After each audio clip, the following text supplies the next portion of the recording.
యేసునాథుని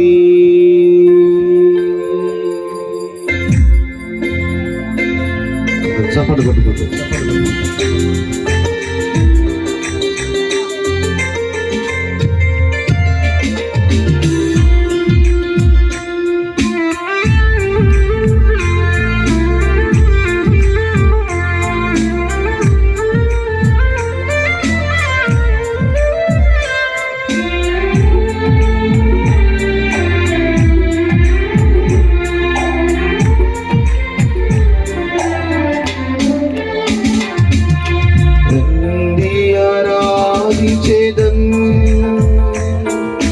దేవాది దేవుని రండి కీర్తించెదం రాజాది రాజుని చేతులపైకి లేపి శిరమును వంచి స్తుతించి పొగడెదం యేసునాథుని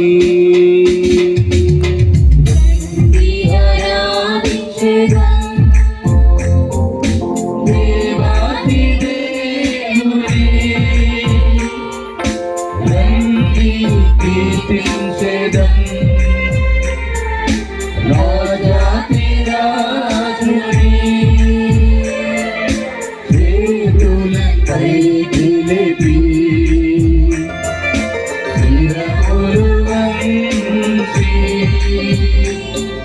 స్తుతించి పొగడెదం యేసునాథుని. చెరుపెగతి హల్లెలూయా హల్లెలూయా హల్లెలూయా హల్లెలూయా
దేవుడు దివ్య సప్రసాద రూపాన మన మధ్య కొలువై ఉన్నాడు. ప్రియులారా, ఎవరైతే విశ్వాసముతో ఆ ప్రభువును తాకుతారో విశ్వాసంతో ప్రభుని అడుగుతారు, వారు స్వస్థమైన దేవుడు సిద్ధముగా ఉన్నాడు. కాబట్టి నీ వ్యాధిని, బాధను, నీ భారాన్ని ఆ ప్రభుపై మోపు. ఆ కల్వరి నాథుడు, సిలువ నాథుడు నీ భారాన్ని, నీ కష్టాన్ని, నీ నష్టాన్ని, సమస్యను ఆయనపై మోసుకొని వెళుతూ ఉన్నాడు. పిల్లారా,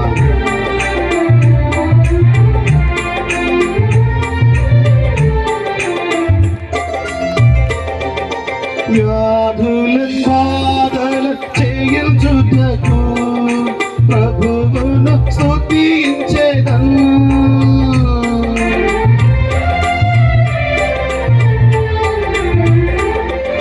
వ్యాధులను బాధలు చేయించుటకు ప్రభువును స్తుతించెదను. బంధనములను ఛేదింప ప్రభువును పొగడెదము. బంధనములను ఛేదింప ప్రభువును పొగడెదము. చేతులు పైకెత్తి హల్లెలూయా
దేవాది దేవుని దేవాది దేవుని రండి కీర్తించెదన్ రండి కీర్తించెదన్ రాజాధిరాజుని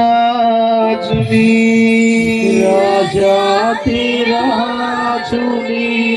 చేతులపైకి లేపి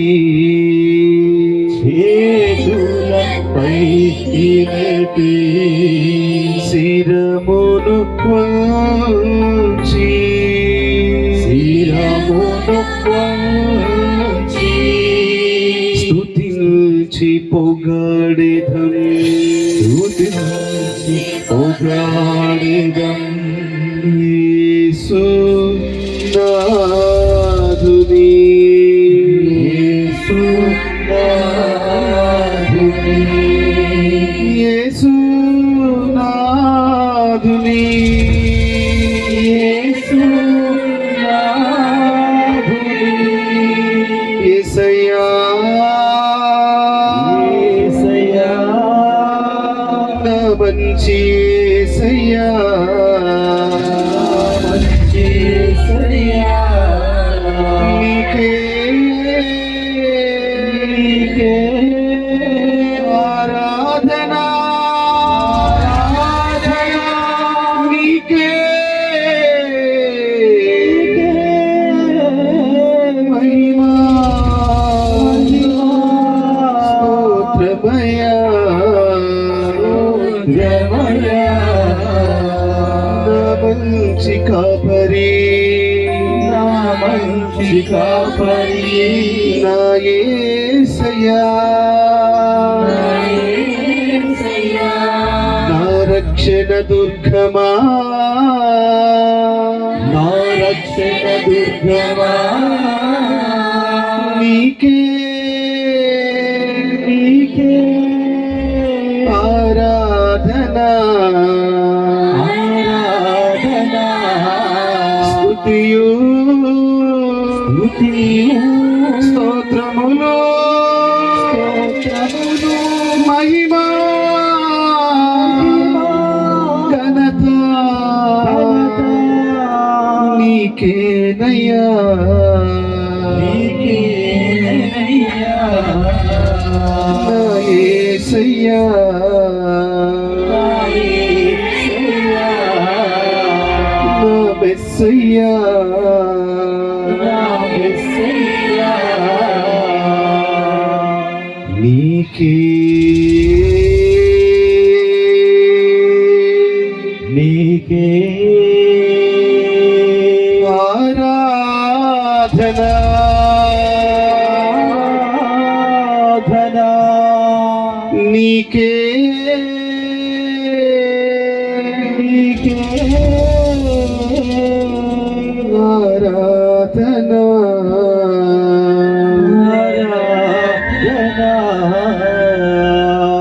ఆరాధన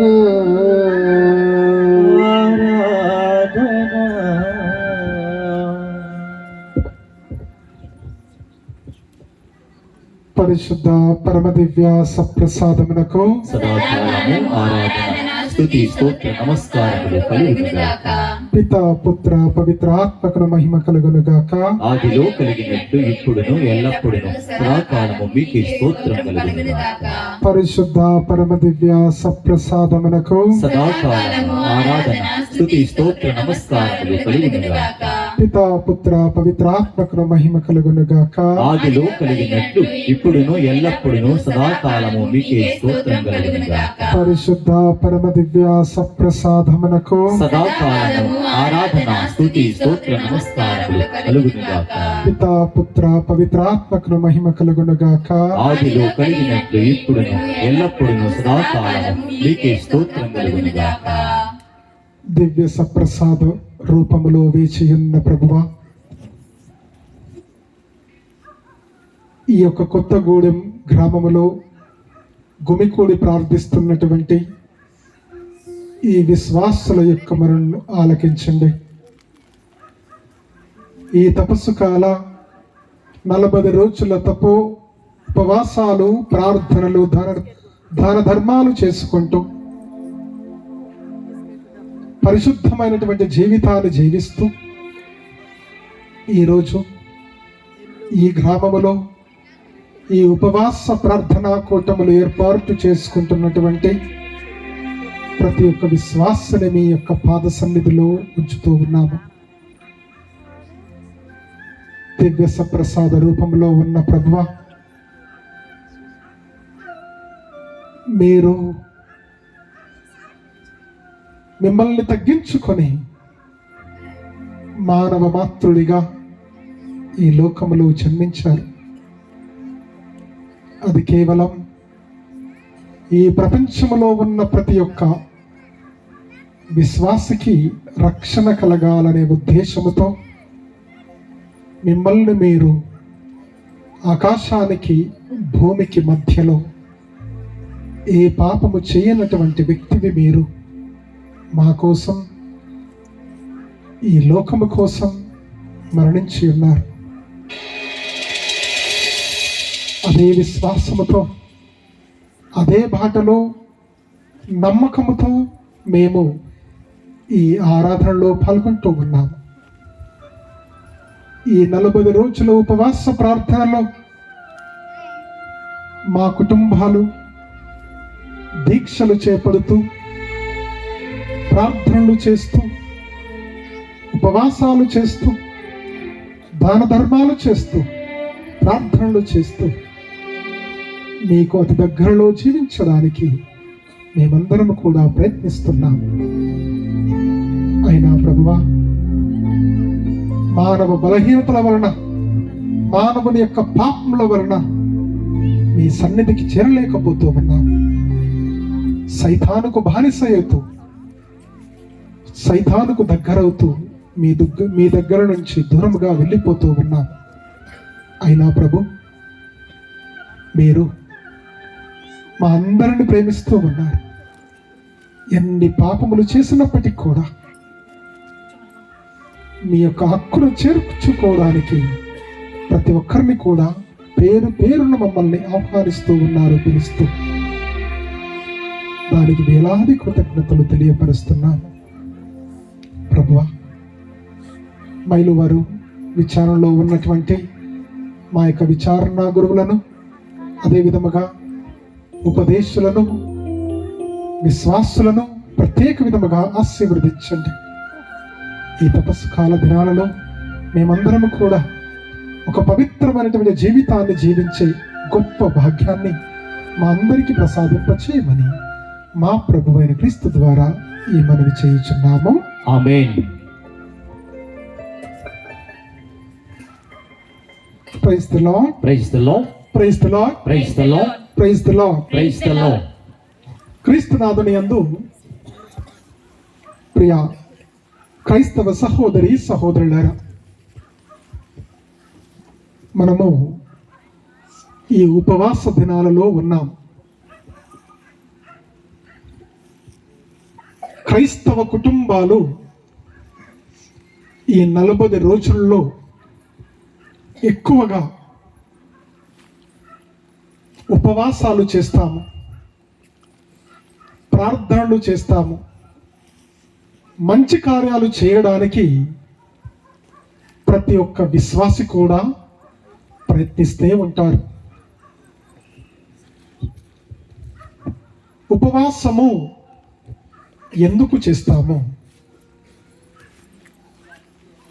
ఫ్రాన్సిస్ పాప్ గారు తన యొక్క లేఖలో ఈ విధముగా తెలియపరుస్తున్నారు. ఏంటి అంటే, ఉపవాసము ఎందుకు చేస్తున్నాము? మన ఉపవాసము అనేది బాహ్యముగా చేస్తున్నామా,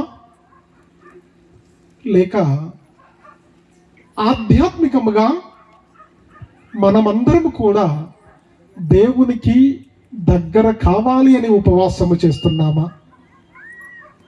చాలా మందిని బాహ్యముగా ఉపవాసం చేస్తాం. ఈరోజు మన గ్రామములో ఈ ప్రార్థనా కూటాలు ఉన్నాయి కాబట్టి చాలామంది ఉపవాసాలు ఉండవచ్చు, కానీ దేవునికి ఇష్టమైన రీతిలో ఎప్పుడైతే మనం జీవిస్తామో, దేవుని ఆజ్ఞలను తూచా తప్పకుండా పాటిస్తూ దేవునికి ప్రియమైనటువంటి వ్యక్తులుగా ఎప్పుడైతే జీవిస్తూ ఆధ్యాత్మికముగా ప్రతిరోజు కూడా దేవుని దరికి చేరుస్తామో, అప్పుడే మనము నిజమైనటువంటి క్రైస్తవ కథోలిక విశ్వాసి అవుతాం. నేను ప్రసంగాన్ని చెప్పే ముందు నా వ్యక్తిగత జీవితంలో జరిగినటువంటి సంఘటన, అదే విధముగా సాక్ష్యము చెప్పాలని నేను ఆశపడుతూ ఉన్నాను. అది 1981 సంవత్సరం. మా అమ్మ, మా నానమ్మ ఇద్దరు కూడా ఔటపల్లి ప్రాంతానికి వచ్చారు. మా అమ్మకు మగ సంతానము లేదు. అలాంటి పరిస్థితుల్లో కొంతమంది విశ్వాసులు చెప్పినటువంటి మాటలను పట్టుకొని నానమ్మ, అమ్మ తంబి గారి పుణ్యక్షేత్రానికి వచ్చారు. వచ్చి ఆ సమాధి దగ్గర ప్రార్థన చేశారు. ప్రార్థన చేసి ఏమని చేశారు అంటే, అయ్యా తంబి గారా, నాకు ఒక మగ సంతానాన్ని ప్రసాదించండి. మీరు మీ మధ్యస్థ ప్రార్థన ద్వారా ఇది ఫలిస్తే ఆ కుమారుడిని మీ యొక్క సభకు నేను పంపిస్తాను అని మా తల్లి ప్రార్థన చేసింది. ప్రార్థన చేసి ఇంటికి వెళ్ళింది. వెళ్ళిన ఒక 2-3 నెలల తర్వాత అమ్మమ్మ గర్భము ధరించింది. తరువాతకి 1982 సంవత్సరం, అంటే సరిగ్గా సంవత్సరం గడిచింది. ఆ తల్లికి ఒక మగ సంతానము జన్మించింది. తల్లి ఎంతో సంతోషించింది. తంబి గారి యొక్క పుణ్యక్షేత్రానికి వచ్చి కృతజ్ఞతలు తెలియపరిచింది. అమ్మ ప్రార్థన చేసినటువంటిది లేదా మొక్కినటువంటి ప్రార్థన ఏంటి? లేక ఒకే మగ సంతానం కుటుంబంలో జన్మించింది. ఈ కుమారుణ్ణి ఏ విధముగా దేవునికి సమర్పించాలి? సమర్పించకపోతే దేవుడు నా జీవితంలో ఏమి చేస్తాడు? సమర్పిస్తే నా కుటుంబాన్ని నడిపించే వ్యక్తి ఎవరు అనే ఆలోచనలో తల్లి ప్రతిరోజు కూడా పదే ప్రార్థన చేస్తుంది. నాకు విద్యను నేర్పించింది. నేను 10వ తరగతి అయిపోయిన తర్వాత సెమినరీలో జాయిన్ కావాలి అని తల్లి నాకు తన యొక్క కోరికను 1981 సంవత్సరంలో తంబి గారి యొక్క ప్రాంగణములో సమాధి దగ్గర ఏమని మొక్కుకుందో ఆ విషయాన్ని నాకు తెలియపరిచింది. నాకేమో గురువు కావాలని కోరిక, ఆశ మాత్రము లేదు. అమ్మ కోరిక ప్రకారం సెమినరీలో జాయిన్ కావాలి. తర్ఫీదు పొందాలి అంటే సుమారుగా 12-13 సంవత్సరాలు గురు తర్ఫీదు పొందాలి. తరువాతకే కదా మనం గురువుగా అభిషేకించబడేది. ఏదో ఒక సంవత్సరం లేదా 2 సంవత్సరాలు ఉన్న తర్వాత తిరిగి బయటికి రావచ్చు. తల్లి కోరికను నేను నెరవేర్చినటువంటి వ్యక్తిని అవుతాను, నాకు ఒకేషన్ లేదని తల్లికి తెలియపరచవచ్చు అనే నమ్మకంతో కోరికతో వెళ్ళి సెమినరీలో చేరాను. సరిగ్గా 4 నెలల తర్వాత సెమినరీ నుంచి నేను బయటికి వచ్చేసాను. వచ్చి ఆ సంవత్సరం మొత్తం కూడా ఇంటికాడనే గడిపాను. తర్వాతకి మా అమ్మ మరలా ఇంకో కోరిక కోరింది. అయ్యా, మనకు పాపము తొలగిద్ది, మీకు నేను తంబి గారి యొక్క మధ్యస్థ ప్రార్థన ద్వారా నీవు నా గర్భము నుంచి జన్మించావు, నేను తంబి గారికి సమర్పిస్తానని కోరిక కోరాను. మీరు తంబి గారి యొక్క సభలో చేరాలి, నేను ఫాదర్ గారిని అడుగుతానని వెళ్ళి వరంగల్ నేత్రాసనములో తంబి గారి సభకు చెందినటువంటి కపూచన్ గురువుల చెంతకు వెళ్ళి తల్లి మళ్ళీ ప్రార్థించింది, వేడుకొంది. ఫాదర్ అవితో గారు మీ అబ్బాయికి ఎలాంటి ఇబ్బంది లేకపోతే మా సెమినరీలో చేరవచ్చు అని తెలియపరిచాడు. తర్వాతకి మా అమ్మ అవితో ఫాదర్ గారికి నన్ను వరంగల్ విచారణలోకి తీసుకుని వెళ్ళి అప్పగించింది. నేను సెమినరీలో చేరాను, ఎనికేపాడు విజయవాడ మేత్రాసనంలో. అయినా కానీ నాకు ఎలాంటి నమ్మకము లేదు నేను గురువుగా అభిషేకించబడతానని. ఈ 12-13 సంవత్సరాల నా గురుత్వ తర్ఫీదులో ఎన్నో ఆటంకాలు, ఎన్నో సమస్యలు, ఎన్నో ఇబ్బందులు. నేను ఆ చివరి గమ్యాన్ని నేను చేరలేనేమో అని అనుకున్నాను. ప్రతి సంవత్సరం వెళ్ళిపోవాలని అనుకున్నాను. కానీ నేను ఆలోచించే విధానం ఒకటి అయితే, ఆ దివ్యసప్రసాద రూపంలో ఉన్న ప్రభు యొక్క ఆలోచన నాపై వేరుగా ఉంది. 13 సంవత్సరాల తర్ఫీదు పొందిన తరువాత గురువుగా నేను అభిషేకించబడ్డాను. మా గ్రామంలో ఎవరు కూడా నేను గురువుగా అభిషేకించబడతానని నమ్మలేదు. ఎందుకంటే అలాంటి తుంటరి జీవితాన్ని జీవించే వ్యక్తిని నేను. గురువుగా అభిషేకించబడ్డాను. అయినా కానీ నేను ఈ 15 సంవత్సరాల గురుత్వములో 2-3 సార్లు ఇంటికి వెళ్ళిపోవాలి, ఈ గురుత్వాన్ని విడిచిపెట్టి వెళ్ళిపోవాలనే ఆలోచన వచ్చింది. అయినా కానీ ఆ దివ్య సప్రసాద రూపంలో ఉన్న ప్రభు తంబి గారి యొక్క మధ్యస్థ ప్రార్థన చాలా బలమైనది కాబట్టి నన్ను ఈ యొక్క గురుత్వ అంతస్తు నుంచి ఎక్కడికి కూడా పంపించలేదు. అవును ప్రియ క్రైస్తవ సహోదరి సహోదరులారా, మనం మానవులం, పాపములు చేస్తాము. ఈ పాపములు చేయడం సహజమే.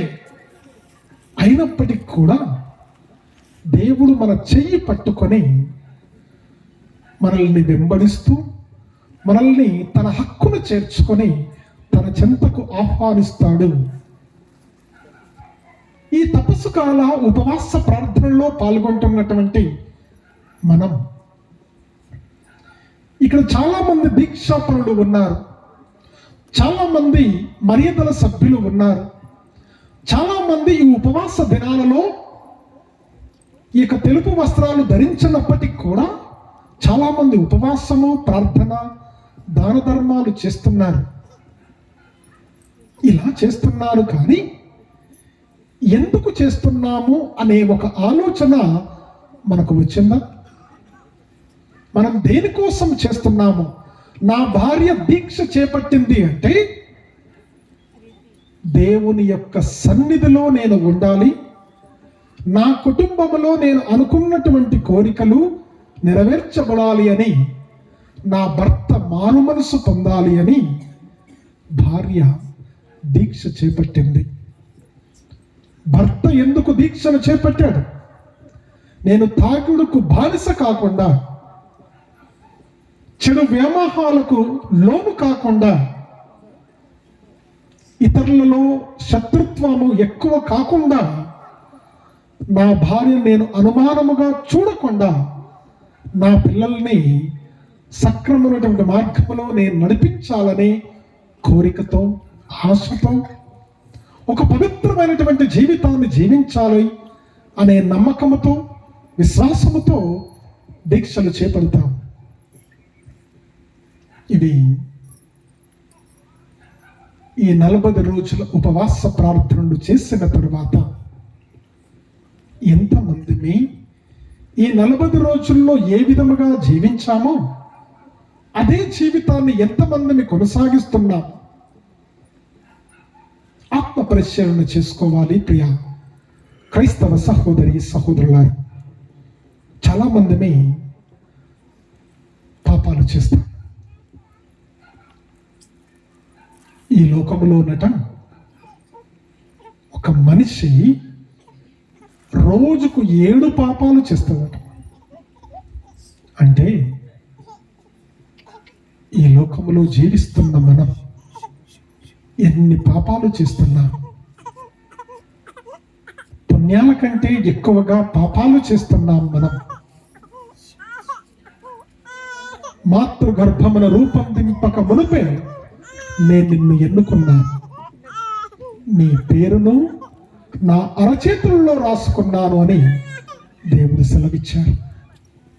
అంటే కొత్తగూడెం గ్రామములో ఉన్న ప్రతి ఒక్కరిని కూడా దేవుడు పేరు పేరున పిలుస్తున్నాడు. దేవుడు మీ పేరును తన యొక్క అరచేతుల్లో రాసుకొని ఆహ్వానిస్తూ ఉన్నాడు. ఈరోజు నీవు నేను సిద్ధముగా ఉన్నామా? ఆత్మ పరిశీలన చేసుకుందాం. ప్రియా క్రైస్తవ సహోదరి సహోదరుల, ఎప్పుడైతే మనము నిజమైనటువంటి విశ్వాసముతో,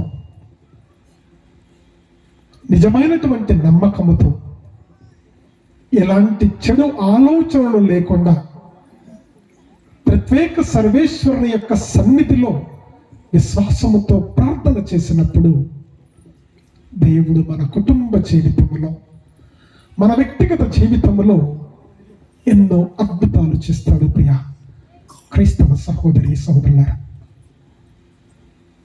అది నేను సాక్ష్యమిస్తాను. మనం ఎంత పాపాలు చేసినప్పటికీ కూడా దేవుని యొక్క సన్నిధిలో గడిపితే తప్పనిసరిగా మన జీవితాలలో అద్భుతాలు జరుగుతాయి. మనం అనుకోవచ్చు, నేను రోజు ఎన్ని పాపాలు చేస్తున్నానే, దేవుడు నన్ను మర్చిపోయాడేమో, దేవునికి నేను జ్ఞాపకం రాకపోవచ్చేమో అనే ఆలోచనలో ఈ గ్రామంలో ఉన్న మనమందరము కూడా అనుకుంటూనే ఉంటాం. 2011 సంవత్సరము డిసెంబర్ 12వ తారీఖు మా తల్లికి పక్షవాతం వచ్చింది. పక్షవాతం వచ్చిన తర్వాత అప్పుడు నేను డీకనుగా అభిషేకించబడ్డాను.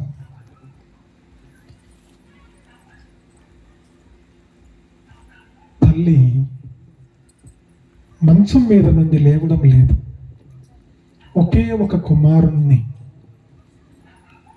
మా చెల్లి గర్భము ధరించింది. మా తండ్రి ఏమో మా అమ్మను వదిలేసి వేరే వివాహము చేసుకుని వెళ్ళిపోయాడు. కుటుంబ భారాన్ని మోసేది నేను మాత్రమే. ఏమి చెయ్యాలి? నేను గురువుగా అభిషేకించబడలేదు. పరిస్థితి ఏంటి? అమ్మనేమో హైదరాబాద్ హాస్పిటల్లో జాయిన్ చేశాను, మా చెల్లినేమో వరంగల్ హాస్పిటల్లో జాయిన్ చేశాను. ఉదయము అమ్మ దగ్గరికి వెళ్ళేవాడిని, సాయంత్రము చెల్లి దగ్గరికి వచ్చేవాడిని. అప్పుడు అనుకున్నాను, అయ్యా తమ్మి గారా, మీ యొక్క మధ్యస్థ ప్రార్థన ద్వారా నా తల్లి మొక్కుకుంది. నా తల్లి యొక్క కోరిక ప్రకారం నేను ఈ యొక్క ఫ్రాన్సిస్కన్ సభలో చేరానే. మా పరిస్థితి ఏంటి అని కొన్నిసార్లు ప్రార్థన చేశాను, బాధపడ్డాను. నాకు తెలిసినటువంటి గురువులకు, బ్రదర్లకు, కన్యాశ్రీలకు ఎంతో మందికి తెలియపరిచాను, మా అమ్మ పరిస్థితి బాగాలేదు, బాగా ప్రార్థన చెయ్యండి. గొప్ప గొప్ప పుణ్యక్షేత్రాలలో కూడా ఎన్నో పూజలు పెట్టించాను. కన్యాశ్రీలు ఎన్నో జపమాలలు జపించారు, ఎంతో మంది ప్రార్థనలు చేశారు. అమ్మ యొక్క ఆరోగ్యం క్షీణిస్తుందే కానీ ఎలాంటి బాగుపడడం లేదు. ప్రియ క్రైస్తవ సహోదరులారా, నేను సెమినరీ నుంచి బయటికి వెళ్ళాలని నిర్ణయించుకుంటున్నాను. గురువుగా అభిషేకించబడం వద్దు, తల్లిని చూసుకోవడం నా బాధ్యత అని ఎన్నోసార్లు అనుకున్నాను. నా ఆధ్యాత్మిక గురువు నన్ను నా పక్కన ఉంటూ నన్ను ప్రోత్సహించాడు. ఇది సైతాను యొక్క శోధన, జోసెఫ్ బ్రదర్. దేవుడు ప్రత్యేకముగా నిన్ను పిలిచాడు, నువ్వు తప్పనిసరిగా గురువుగా అభిషేకించబడాలి అని నా ఆధ్యాత్మిక గురువు నాకు తెలియపరుస్తున్నాడు. ఎన్నో ప్రార్థనలు చేశాను, ఎన్నో దీయబలి పూజలు అర్పించాము, పూజలు పెట్టించాము, ఎలాంటి ఉపయోగము లేదు. సరిగ్గా 4 సంవత్సరాల తర్వాత 2015వ సంవత్సరము తల్లి మరణించింది. ఎన్ని ప్రార్థనలు, ఎన్ని పూజాబలు, ఎన్ని జపమాలు జపించినా ఎలాంటి ఉపయోగము లేదే. నేను అవిశ్వాసములో పడిపోతున్నాను. ఎన్నో తప్పు ఆలోచనలు ఆలోచిస్తున్నాను. గురువుగా 2012వ సంవత్సరంలో అభిషేకించబడ్డాను. అయినా కానీ ఒక 6 నెలల్లోనే, అంటే 2013 ఆగస్టు నెలలో నాకు డెంగీ ఫీవర్ వచ్చింది. డాక్టర్లందరూ కూడా ఫాదర్ గారు గురించి మేము చెప్పలేము, చాలా సీరియస్గా ఉంది, ప్లేట్లైట్లు మొత్తం కూడా 20,000కు పడిపోయింది అని అన్నప్పుడు మా ప్రొవిన్షియల్ ఫాదర్ గారు ట్రీట్మెంట్ కొనసాగించండి అని తెలియపరిచారు.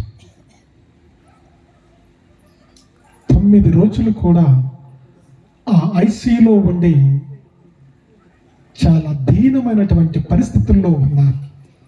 ప్రతిరోజు కూడా సెయింట్ ఆన్స్ హాస్పిటల్లో ఐసీయూలో ఉన్నప్పుడు కన్యాశ్రీలు వచ్చి ప్రార్థనలు చేసేవారు. ఒక కన్యాశ్రీ వచ్చి నా చేతి మీద జపమాలలో ఉంచి, ఫాదర్, దేవుడు నిన్ను స్వస్థత పరుస్తాడు. మరియ తల్లి యొక్క మధ్యస్థ ప్రార్థన చాలా గొప్పది. తప్పనిసరిగా నీ వ్యక్తిగత జీవితంలో అద్భుతము జరుగుతుంది, నీవు జపమాలను జపించు అని ఆ కన్యాశ్రీ నా చేతుల మీద ఆ జపమాలను ఉంచి వెళ్ళిపోయింది. నాకేమో ఎలాంటి శక్తి లేదు.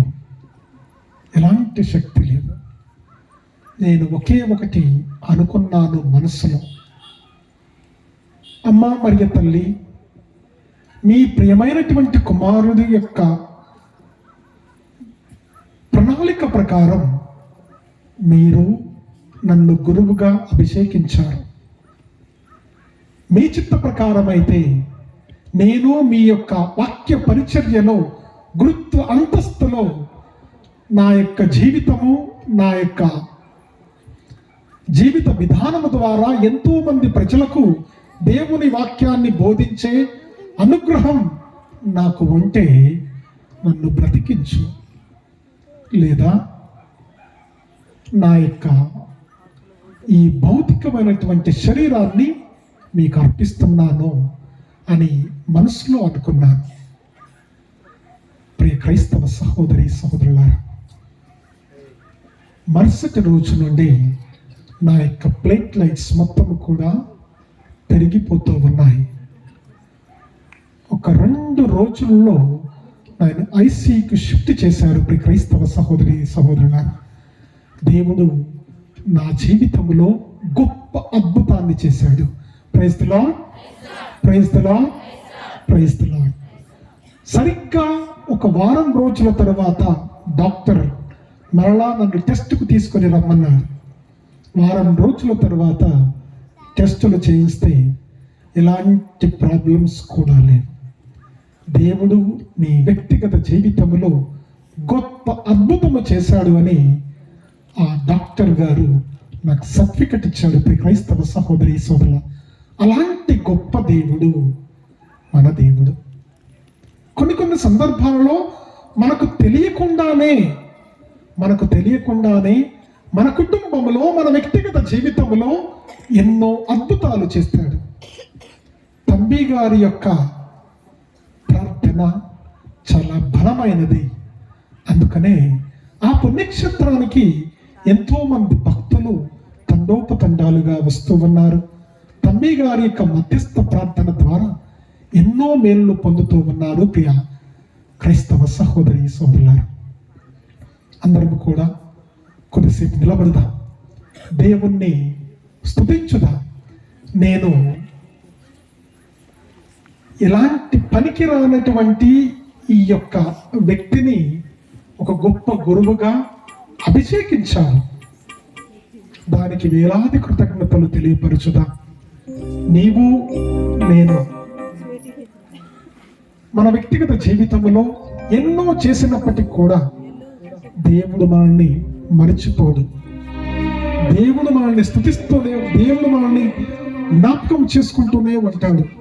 ఈరోజు నీవు నేను ప్రతి ఒక్కరిని కూడా దేవుని కృతజ్ఞతా వందనములు తెలపరచడానికి అందరం కూడా ప్రయత్నించుదాం. ఒక స్తుతి గీతాన్ని పాడుదాం. స్తుతి, మహిమ, ఆరాధన.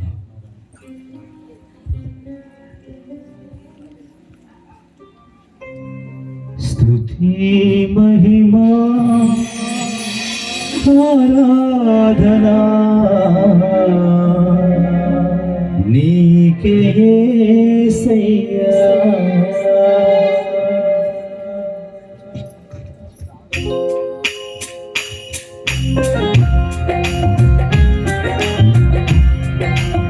అందరూ చప్పట్లు కొడుతున్నారు.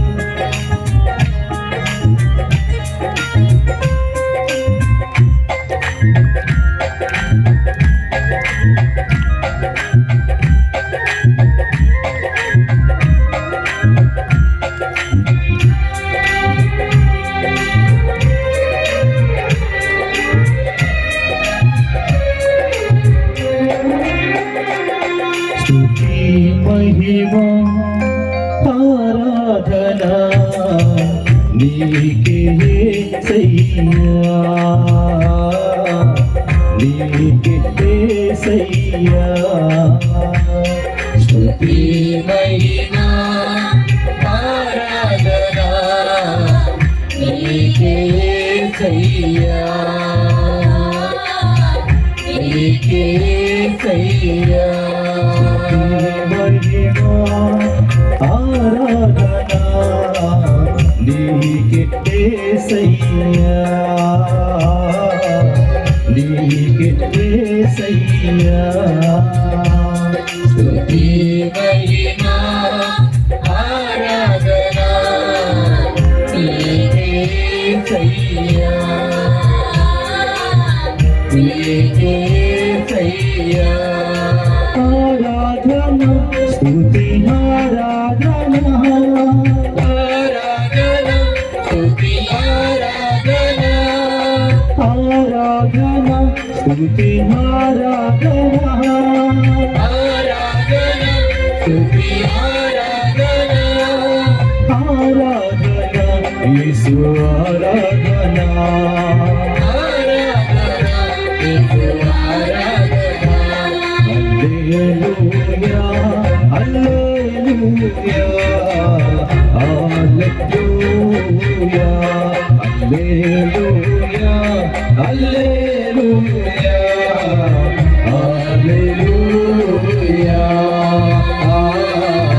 హల్లెలూయా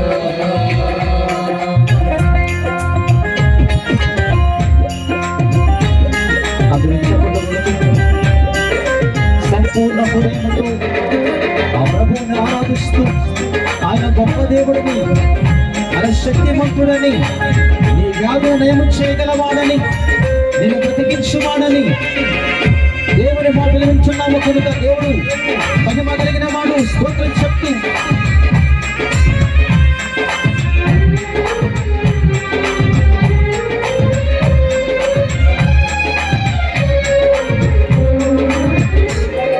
సంపూర్ణ హృదయముతో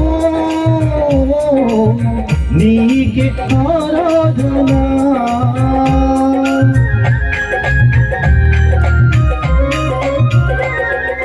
సంపూర్ణ హృదయముతో నీకే ఆరాధన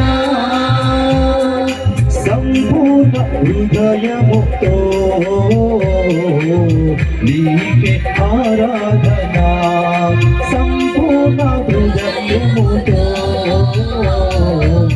నీకే ఆరాధన హల్లెలూయా హల్లెలూయా హల్లెలూయా హల్లెలూయా హల్లెలూయా హల్లెలూయా హల్లెలూయా ఆరాధన స్తుతి ఆరాధన ఆరాధన స్తుతి ఆరాధన ఆరాధన స్తుతి ఆరాధన ఆరాధన స్తుతి ఆరాధన ఆరాధన యేసు ఆరాధన ఆరాధన యేసు ఆరాధన ఆరాధన యేసు ఆరాధన ఆరాధన యేసు ఆరాధన ఆరాధన స్తుతి ఆరాధన ఆరాధన స్తుతి ఆరాధన ఆరాధన స్తుతి ఆరాధన ఆరాధన స్తుతి ఆరాధన ఆరాధన స్తుతి ఆరాధన ఆరాధన స్తుతి ఆరాధన ఆరాధన స్తుతి ఆరాధన ఆరాధన స్తుతి ఆరాధన ఆరాధన స్తుతి ఆరాధన ఆరాధన స్తుతి ఆరాధన ఆరాధన స్తుతి ఆరాధన ఆరాధన స్తుతి ఆరాధన ఆరాధన స్తుతి ఆరాధన ఆరాధన స్తుతి ఆరాధన ఆరాధన స్తుతి ఆరాధన ఆరాధన స్తుతి ఆరాధన ఆరాధన స్తుతి ఆరాధన ఆరాధన స్తుతి ఆరాధన ఆరాధన యేసయ్యా ఆరాధన స్తుతి యేసయ్యా ఆరాధన స్తుతి ఆరాధన ఆరాధన స్తుతి ఆరాధన ఆరాధన స్తుతి ఆరాధన ఆరాధన స్తుతి ఆరాధన. అందరం కూడా కూర్చుందాం. కొద్దిసేపు దేవుని యొక్క వాక్యాన్ని ఆలకించుదాం. మానవుని జీవితంలో కొన్ని పాపాలు మనం చేస్తాం. మనిషి రోజుకు 7 పాపాలు చేశారు అని నేను తెలియపరిచాను. ఈ 40 రోజుల కఠోర దీక్ష చేస్తున్న మనం మన వ్యక్తిగత జీవితాన్ని ఆత్మ పరిశీలన చేద్దాం. కొన్ని పాపాల గురించి మనం ధ్యానం చేద్దాం. 7 పాపాల గురించి కొద్దిసేపు నేను మీకు దేవుని యొక్క వాక్యాన్ని బోధిస్తాను. మొట్టమొదటిది, మనిషి చేసే గొప్ప పాపం గర్వం. గర్వం చాలా ప్రమాదకరమైనటువంటి పాపం. రెండవది కోపం. ఇది కూడా మనిషిని నాశనము చేస్తూ ఉంది. మూడవ పాపం అసూయ. ఇవన్నీ కూడా ప్రతిరోజు కూడా చేసే పాపాలే. నాలుగవ పాపం కామము. ఇది కూడా గొప్ప పాపం. తర్వాత భోజన ప్రియత్వం. ఎక్కువగా అతిగా తినడము కూడా పాపమే. దాని గురించి నేను క్లుప్తముగా బోధిస్తాను. అదే విధముగా సోమరితనం, చివరగా ధనాశ. ఇవన్నీ కూడా మనిషి ప్రతిరోజు చేసే పాపాలు. మొట్టమొదటిగా మనం ధ్యానించుదాం. సిన్ ఆఫ్ ప్రైడ్, గర్వం. ఈ లోకంలో జీవించే ప్రతి ఒక్క వ్యక్తికి ఈ గర్వం ఉంటూ ఉంది. ప్రియ క్రైస్తవ సహోదరి సహోదరులారా, సకల పాపాలకు ఆది పాపం, ఆది పాపాలకు మూల పాపమే ఈ గర్వం. అందుకనే లూకాసు వార్త 1వ అధ్యాయము 52వ వచనంలో మనము చదివితే మనకు అర్థమయ్యేది, గర్వాత్ములను అధిపతులను ఆశ్రమం నుండి పరద్రోసి దీనులను లేవనెత్తువాడు. ఆకలి. ఇది గర్వం అనేది చాలా పెద్ద పాపం ప్రియ క్రైస్తవ సహోదరి సహోదరులారా. అందుకని ఎవరైతే దీనత్వముతో, దయ, కరుణ అనే మంచి సుగుణాలతో ఏ మానవుడైతే జీవిస్తాడో అప్పుడు దేవుడు తన యొక్క అంతస్తుకు మనల్ని పిలుస్తాడు. మత్తయి సువార్త 5వ అధ్యాయము 2-3 వచనాలు చదవండి. యేసు ఈ రీతిగా ఉపదేశింపన ఆరంభించెను. దీనాత్ములు ధన్యులు, దేవరాజ్యము వారిది. ఎవరి రాజ్యం? ఎవరైతే దీనత కలిగి జీవిస్తారో వారికి మాత్రమే దైవరాజ్యం వారిది. శోకార్తులు ధన్యులు, వారు ఓదార్పబడుదురు. వినమ్రులు ధన్యులు, వారు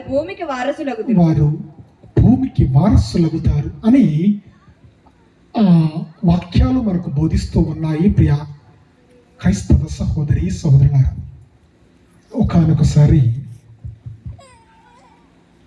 ఒక జాలరి అంటే చేపలు పట్టే ఒక వ్యక్తి ఆ నదిలో ప్రయాణం చేస్తున్నాడు. చాలామంది ఈ గ్రామం నుంచి వేరే గ్రామానికి వెళ్ళే పరిస్థితి ఉంటే ఈ చేపలు పట్టే వ్యక్తి దగ్గర పడవ ఉంది, ఒక చిన్న పడవ. ఆ పడవ మీద ప్రజలందరినీ కూడా ఆ ఒడ్డున చేరుస్తూ ఉన్నాడు. అప్పుడు ఒక బాగా చదువుకున్నటువంటి వ్యక్తి ఆ ప్రాంతానికి వచ్చాడు.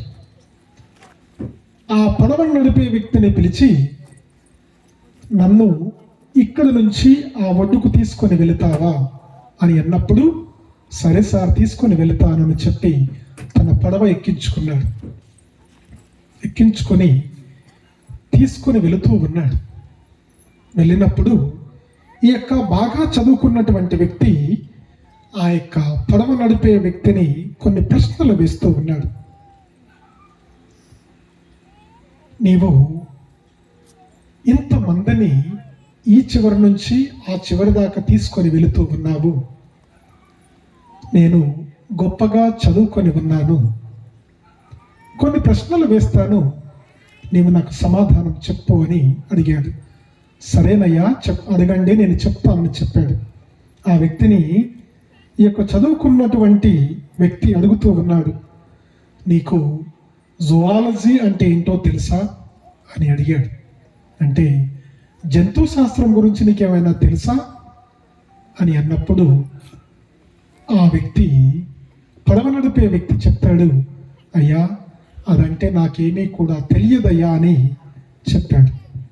తర్వాతకి నీ కాస్మాలజీ అంటే ఏంటో తెలుసా అని అడిగాడు.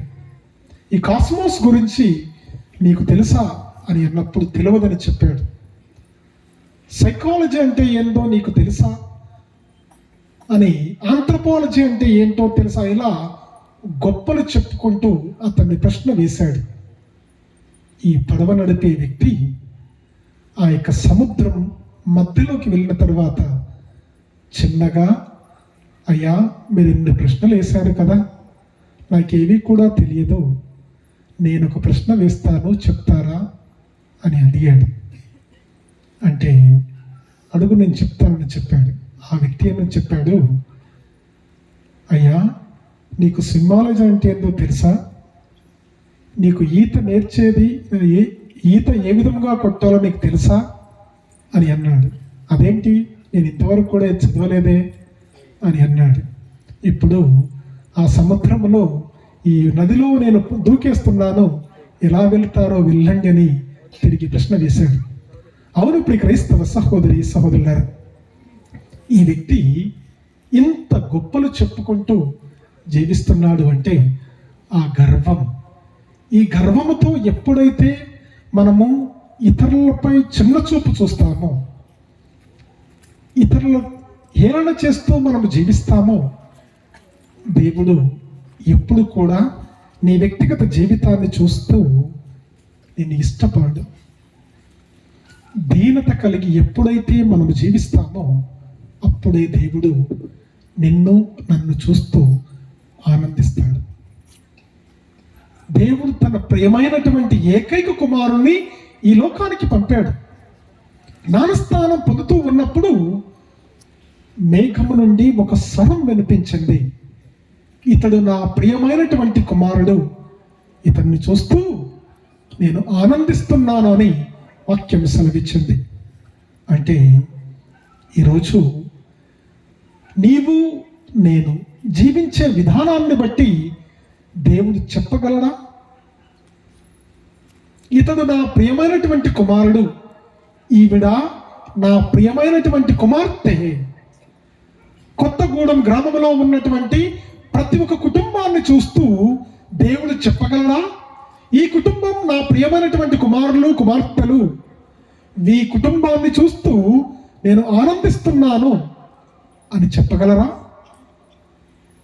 ప్రతి ఒక్కరు కూడా ఆత్మ పరిశీలన చేసుకుందాం. మనం దీక్షలు చేపడుతున్నామే, దీక్ష చేపట్టినటువంటి ప్రతి ఒక్క వ్యక్తి ఆత్మ పరిశీలన చేసుకుందాం. నన్ను చూస్తూ దేవుడు నా పేరు పెట్టి ఇతడు నా ప్రియమైనటువంటి కుమారుడు, ఇతన్ని చూస్తూ నేను ఆనందిస్తున్నానని దేవుడు చెప్పగలడా? దివస ప్రసాద రూపంలో ఉన్న ప్రభువు మనందరినీ కూడా చూస్తూ గమనిస్తున్నాడు. ఈ ప్రభువు ప్రతి ఒక్కరిని చూస్తూ ఈ యొక్క పలుకును పలకగలుగుతాడా? ఆత్మ పరిశీలన చేసుకుందాం ప్రియ క్రైస్తవ సహోదరి సహోదరులారా. దీనత్వము వినయము మనకు దేవుని యొక్క కృపను చూపిస్తూ ఉంది. ఎప్పుడైతే గర్వము దేవుని నుండి నిన్ను దూరముగా నెట్టివేస్తూ ఉంది ప్రియ క్రైస్తవ సహోదరి సహోదరులారా. ఈ సృష్టిలో మొట్టమొదటగా చేసిన పాపం ఏంటో తెలుసా? ఆదాము అవ్వ చేసినటువంటి పాపమే మొట్టమొదటి పాపమని చాలా మంది అంటాం, అవునా కదా? అదేనా? అది కాదని నేను చెప్తున్నాను. ఈ సృష్టిలో మొట్టమొదటిగా చేసినటువంటి పాపం ఏంటో అంటే సన్మనస్కులు, గర్వముతో ఏమన్నారు? నేను కూడా దేవుని వలె రూపొందించబడ్డాను, నేను దేవుని వలె మారాలి అని గర్వముతో విర్రవీగారు. అదే ఈ ప్రపంచములో మొట్టమొదటి పాపం. ప్రియ క్రైస్తవ సహోదరి సహోదరులారు, ఈ గర్వమే మొట్టమొదటి పాపం. ఈ పాపము నీలో నాలో ఉన్నదా? మన కుటుంబంలో ఉన్నదా? ప్రతి ఒక్కరము కూడా గర్వముతో విర్రవీగుతూ ఉంటాము. ప్రియ క్రైస్తవ సహోదరి సహోదరులారు, ప్రతి ఒక్క వ్యక్తి యొక్క జీవితంలో 4 గర్వాలు ఉంటాయి. ఆ గర్వాలు ఏంటి అంటే, మొట్టమొదటి గర్వం ఆధ్యాత్మికమైనటువంటి గర్వం. ఇది చాలా ప్రమాదకరమైనటువంటిది. ఆధ్యాత్మిక గర్వం అంటే ఏంటో తెలుసా? చాలామందిని అనుకుంటాం, నేను మా తాత ముత్తాతలు కథోలిక విశ్వాసములో మేము జీవించాం. ఆర్సిఎం దేవాలయానికి వచ్చినప్పుడు నా కుటుంబమే ముందుండాలి, ఎందుకంటే కొన్ని సంవత్సరాల నుంచి ఆర్సిఎం సంఘములో ఉన్నటువంటి కుటుంబం మాది. ప్రతిరోజు కూడా నేను దీపబలి పూజలో పాల్గొన్నటువంటి వ్యక్తిని. ప్రతి సంవత్సరం నేను దీక్షను చేపడుతున్నాను. ప్రతి సంవత్సరం సంఘములో నేను ఒక ఉన్నత స్థానములో ఉన్నాను. సంఘ పెద్దగా, గుడి పెద్దగా నేను కొనసాగిస్తూ ఉన్నాను అని గర్వం మనలో ఎప్పుడు వస్తుందో అప్పుడు చాలా ప్రమాదం. ప్రియ క్రైస్తవ సహోదరి సోదరులారా, నేనే గొప్ప, నేనే ఎక్కువగా ప్రార్థన చేస్తా, నేనే నా ప్రార్థన ద్వారా దేవుడు ఎంతో మంది జీవితాలలో అద్భుతాలు చేశారు అని ఇలా గొప్పలు చెప్పుకుంటూ వెళుతూ ఉంటే ఆధ్యాత్మికమైనటువంటి గర్వం మనల్ని సైతాను యొక్క సన్నిధిలోకి పంపిస్తూ ఉంది. చాలామందిని ఆధ్యాత్మికమైనటువంటి గర్వముతో విర్రవీగుతూ ఉంటాము. ప్రియ క్రైస్తవ సహోదరి సహోదరుల, మదర్ తెరెసా అంటూ ఉంది, of all the pride spiritual pride is more dangerous. అన్ని గర్వాల కంటే ఆధ్యాత్మిక గర్వం అనేటువంటిది చాలా భయంకరమైనటువంటిది అని మదర్ తెరెసా తెలియపరుస్తూ ఉంది. క్రైస్తవ సహోదరి సహోదరులారా, ఈరోజు నీకు నాకు ఆధ్యాత్మికమైనటువంటి గర్వం ఉన్నదా? నేనే గొప్ప, నేనే మన విచారణ గురువు దగ్గర గొప్పగా జీవిస్తున్నాను అని విర్రవీగుతూ ఉన్నామా? లేక వినయముతో, దీనతో, కరుణతో అందరినీ కూడా పలకరిస్తూ, అందరితో పాటు సఖ్యత పడుతూ, అందరితో ప్రేమపూర్వకమైన జీవితాన్ని జీవిస్తున్నామా అని ఆత్మ పరిశీలన చేసుకుందాం. ప్రియ క్రైస్తవ సహోదరి సహోదరులారా, రెండవ గర్వం విజ్ఞాన గర్వం, విద్య గర్వం. ఎడ్యుకేటెడ్ పీపుల్, విద్యను నేర్చుకున్నటువంటి ప్రజలు నాకు ఎక్కువగా జ్ఞానం ఉంది అనే గర్వము కూడా చాలా ప్రమాదకరమైనటువంటిది. సొలొమోను మహారాజు గొప్ప జ్ఞాని, కానీ పరస్త్రీ యొక్క వ్యామోహములో పడిపోయాడు, పాపము చేశాడు. అతనికి మంచి జ్ఞానము ఉంది. ఆ విద్యా గర్వం అనేది చాలా ప్రమాదకరమైనది. ఎందుకు అంటున్నానంటే, సొలొమోను మహారాజు ఆ యొక్క పరస్త్రీ యొక్క వ్యామోహములో పడిపోయి పాపము కట్టుకున్నాడు. మనము కూడా ఈ విద్యా గర్వము లేకుండా దేవుని యొక్క దయ వలన, దేవుని యొక్క కృప వలన, దేవుని యొక్క సహాయము ద్వారా నీకు నాకు ఒక జ్ఞానాన్ని ఆ త్రిత్వేక సర్వేశ్వరుడు ప్రసాదించాడు. ఈ జ్ఞానము అనేది ఇతరులకు ఉపయోగపడే విధముగా ఉండాలి. ఈ జ్ఞానం అనేది ఇతరులకు సహాయపడే విధముగా ఉండాలి. నీ దగ్గర ఉన్నటువంటి జ్ఞానాన్ని ఇతరులకు పంచుతూ మనం జీవించాలి. ప్రియ క్రైస్తవ సహోదరి సహోదరులారా, నేనే గొప్పగా చదువుకున్నాను, నా తరువాతనే మిగతా ప్రజలు అనే గర్వముతో విర్రవేగుతున్నామా? ఆత్మ పరిశీలన చేసుకుందాం ప్రియ దేవుని బిడ్డలారా. మూడవ గర్వం, ధన గర్వం. నాకు ఆస్తిపాస్తులున్నాయి, నా దగ్గర చాలా ధనం ఉంది, మన విచారణలో గొప్ప దేవాలయాలు నిర్మిస్తున్నాము అంటే నా పేరు మొట్టమొదటి యొక్క శిలాఫలకం మీద రాయాలి, నా దగ్గర ఎక్కువ డబ్బు ఉంది అని గర్వముతో మనం జీవిస్తున్నామా? ప్రతి ఒక్కరూ కూడా ఆత్మ పరిశీలన చేసుకోవాలి. ఈ లోకంలోకి నీవు నేను వచ్చింది ఏమీ లేకుండానే ఈ లోకంలో జన్మించాం. తిరిగి ఏమీ మన యొక్క చేతిలో ఉంచుకోకుండా మరణించబోతూ ఉన్నాం. అలెగ్జాండర్ చక్రవర్తి ఈ యొక్క ఎన్నో దేశాలను పరిపాలించాడు, జయించాడు. అతని యొక్క చివరి ప్రాయంలో అతని జ్ఞానోదయం కలిగింది. నేను మరణించబోతూ ఉన్నప్పుడు ఏవి కూడా నా వెంట రావు అని తెలుసుకున్నాడు. నేను మరణించబోతూ ఉంటే నా శవపేటికలో నా చేతులను బయటికి ఉంచండి, నా యొక్క శవపేటికను కేవలం డాక్టర్లు మాత్రమే మోయాలి అని తన యొక్క డైరీలో రాశాడు. ఎందుకు రాశాడు?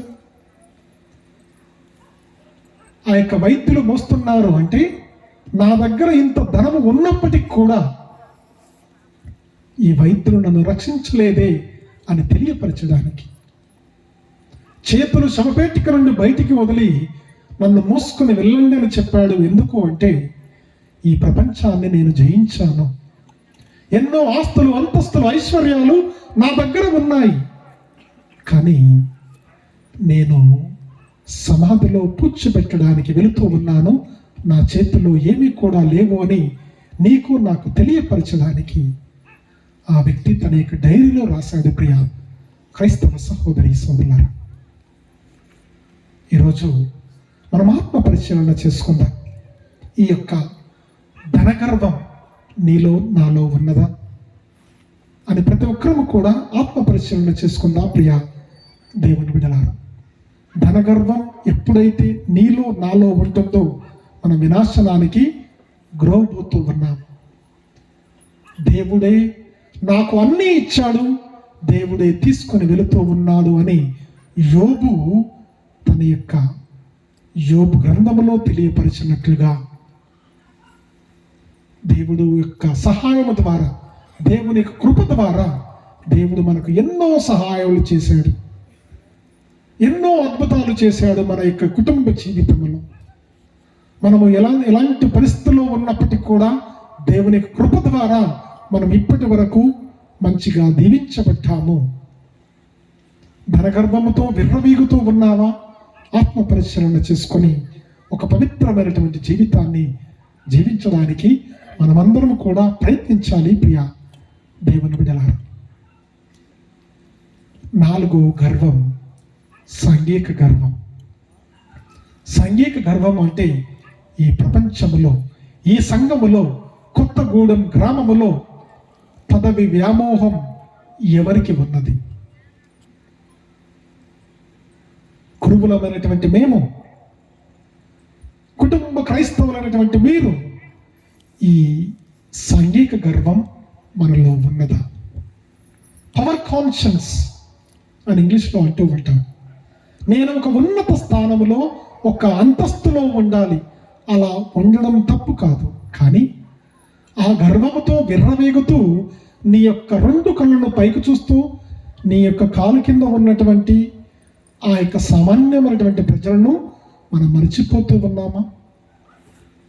ఈ పదవి వ్యామోహముతో మనం ఎప్పుడైతే ఉంటూ సామాన్యమైనటువంటి విశ్వాసులను ప్రజలను మనం మర్చిపోయి జీవిస్తే దేవుడు ఇష్టపడడు.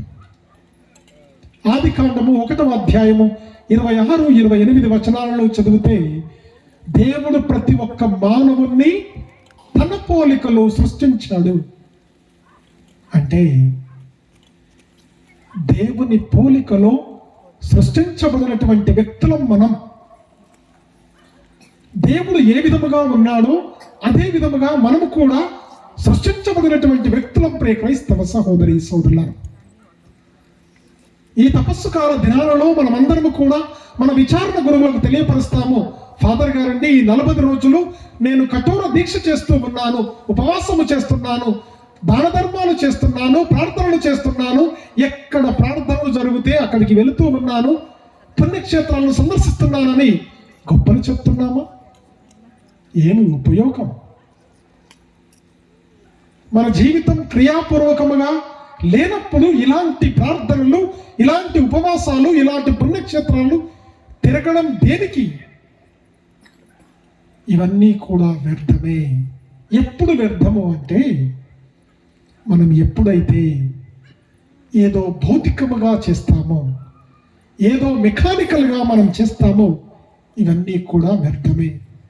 కంప్యూటర్ ఉంది, స్విచ్ చేస్తే దాని పని అది చేసుకుంటూ ఉంది.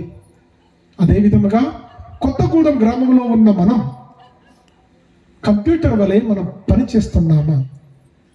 మన విచారణ గురువు తెలియపరుస్తారు, ఈ రోజున ఈ గ్రామంలో ఆరాధన, దివ్య బలి పూజ అని అనౌన్స్మెంట్ చేయగానే వెళుతూ ఉన్నాం.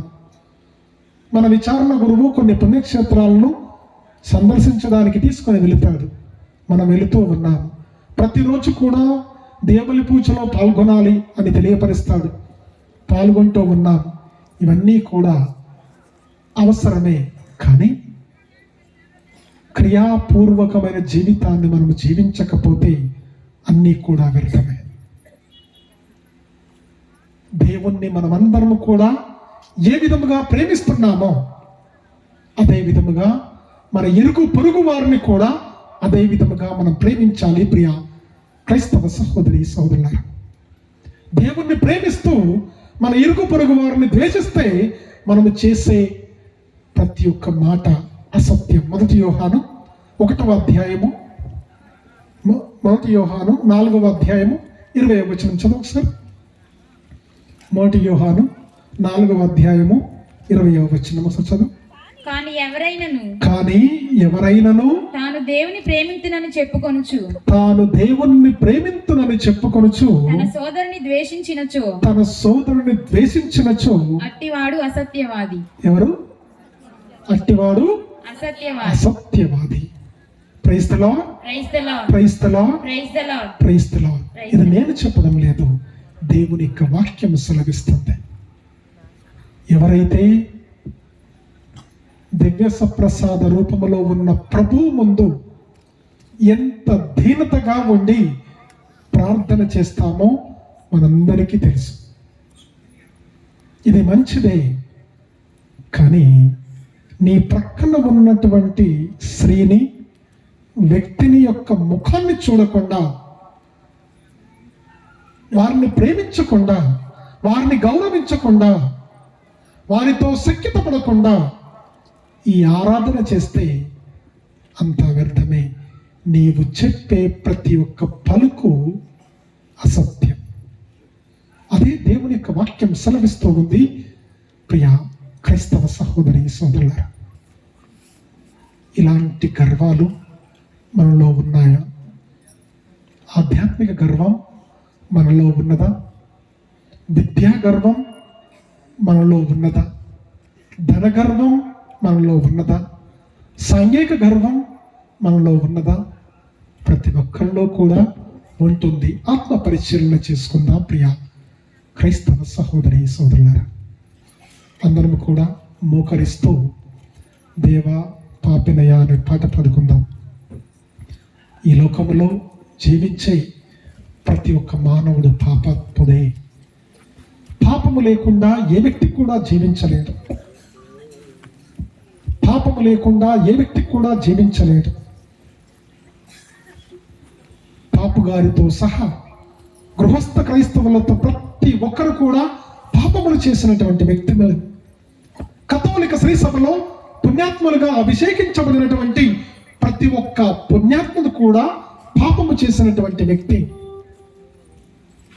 కానీ ఆ పాపాత్ముడు ఈ దివ్య ప్రసాద రూపములో ఉన్న ప్రభువు ముందు మోకరిస్తూ, అయ్యా నేను పాపాత్ముడనయ్యా అని ప్రార్థన చేశారు. పరిసయుడు సుంకరి దేవాలయంలోకి వెళ్ళారు, ప్రార్థనలు చేశారు. ఇద్దరు కూడా ప్రార్థనలు చేశారు. పరిసయుడు దేవాలయం ముందుకు వెళ్ళి దివస ప్రసాద రూపంలో ఉన్న ప్రభువు ముందు మోకరిస్తూ ప్రార్థించాడు. అయ్యా నేను అది చేశాను, ఇది చేశానని గొప్పలు చెప్తూ విర్రవీగాడు. కానీ సుంకరి మాత్రం దేవాలయం వెలుపనే ఉండి, ప్రభువా నేను పాపాత్ముడనయ్యా, నీ ముఖాన్ని చూడటం కూడా నేను యోగ్యుడును కాదయ్యా అని ప్రార్థించాడు. దేవుడు ఈ ఇద్దరి యొక్క ప్రార్థనలు విన్నాడు. కానీ దేవుడు ఇష్టపడింది ఆ పాపాత్ముడైనటువంటి సుంకరి ప్రార్థన. ప్రియ క్రైస్తవ సహోదరి సోదరులారా, ఈరోజు ఆ దివ్య ప్రసాద రూపంలో ఉన్న ప్రభు మనందరి ముందు ఉన్నాడు. నిన్ను నన్ను గమనిస్తున్నాడు. నీ పేరు పెట్టి ప్రభువు పిలుస్తూ ఉన్నాడు. నీ పేరును ప్రభువుకు తెలియపరుస్తూ, ప్రభువా నేను పాపాత్ముడనయ్యా, నా పాపములు క్షమించయ్యా, నా కుటుంబము చేసేది పాపమయ్యా, ఆ పాపమని క్షమించి నా కుటుంబాన్ని ఆశీర్వదించండి, నన్ను ఆశీర్వదించండి అని మనం ప్రార్థన చేద్దాం. అందరం కూడా కళ్ళు మూసుకొని ఆ యొక్క గాయక బృందం పాట పాడుతూ ఉన్నప్పుడు మనం ఆలోచించుదాం. మనం చేసే ప్రతి ఒక్క పాపాన్ని ఆ దివ్య ప్రసాద రూపంలో ఉన్న ప్రభువుకి సమర్పించుదాం. తప్పనిసరిగా ఆ ప్రభువు మనల్ని క్షమిస్తూ మన కుటుంబాన్ని దీవిస్తూ ఉంటాడు.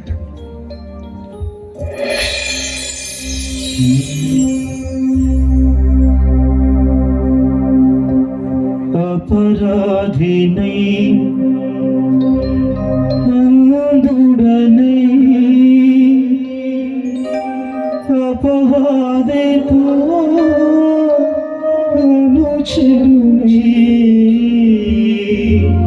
యేసయ్యా, నేను పాపిని ప్రభువా, మన్నించవా.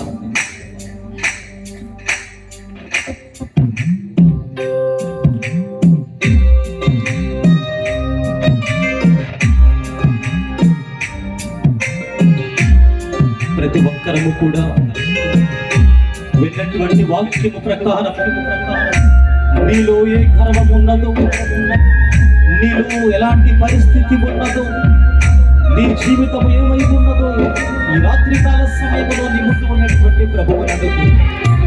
అయ్యా నా గర్వాన్ని తొలగించవా ప్రభువా.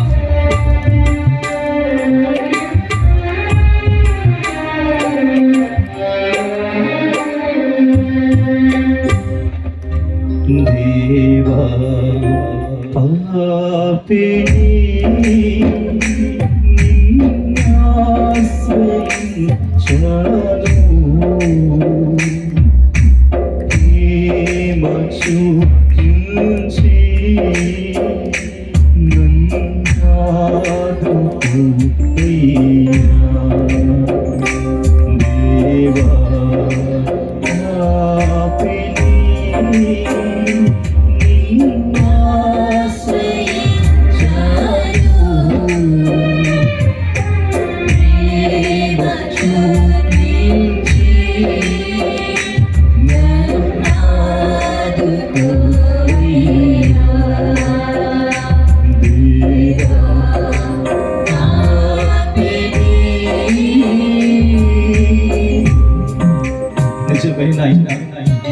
అపరాధులై అంధుడనై ఈ లోకములో ఉన్నటువంటి వ్యసనములకు బానిసడై కర్మముతో తిరిగాడాను ప్రభువా.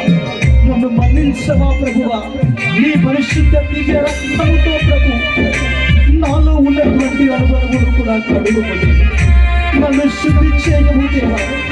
నాలో ఉన్నటువంటి కర్మములు నాయనా, నాలో ఉన్న అహంకారములు, నాలో ఉన్నటువంటి ప్రభువా అనేకమైనటువంటి పాపములు ఈరోజే కలిగించు ప్రభువా. యేసు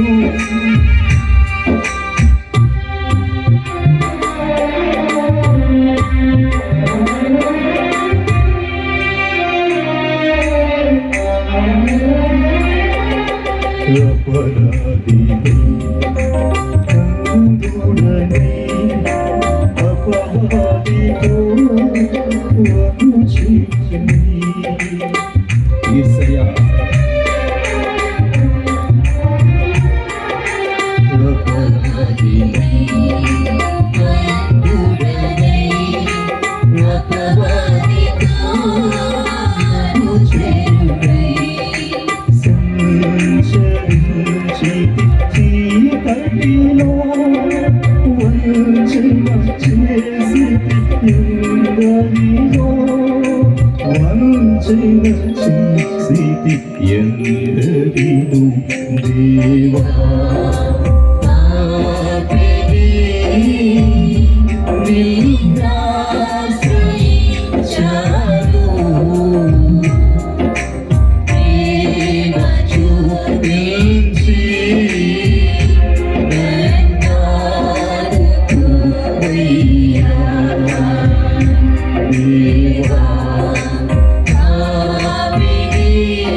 అందరూ కూడా కూర్చోండి.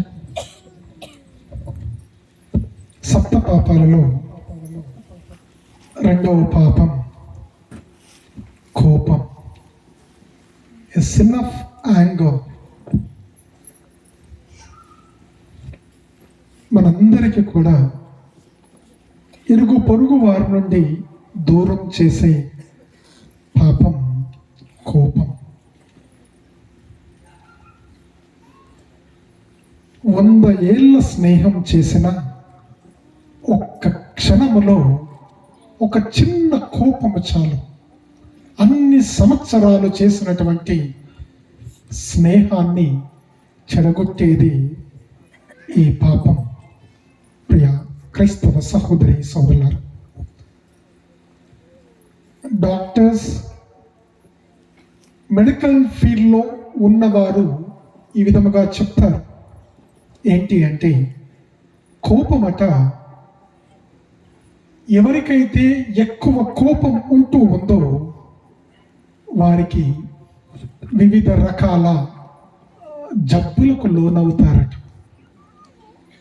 ఎవరికైతే ఎక్కువ కోపం ఉంటూ ఉందో వారికి చాలా రోగాలకు గురి అవుతారు అని సైంటిఫిక్గా ప్రూవ్ అయినటువంటిది ప్రియ దేవుని బిడ్డలారా.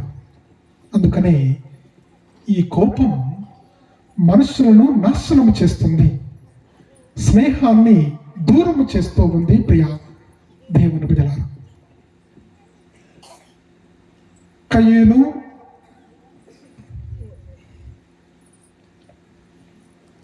కయీను ఆబేలు యొక్క కథను మనం చదివితే తన సొంత తమ్ముణ్ణి చంపాడు.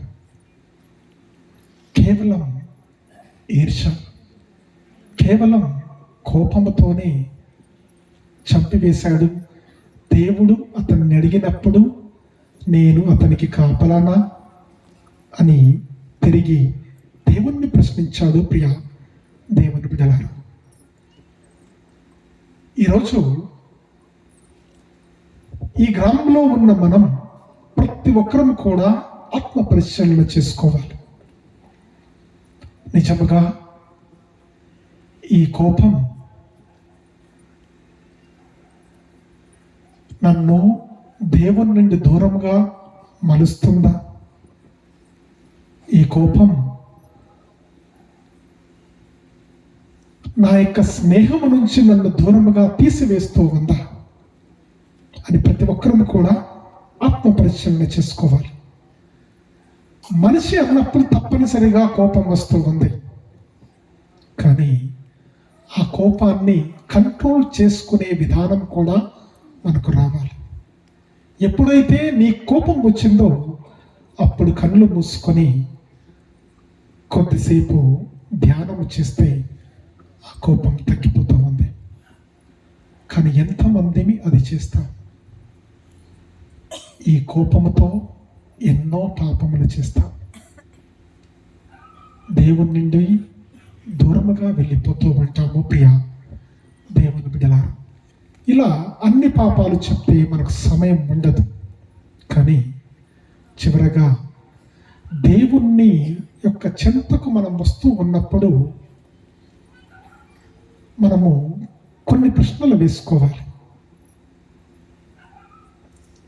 ఆ కాలంలో దేవుని చెంతకు వచ్చే ప్రజలు చాలామంది ఉన్నారు.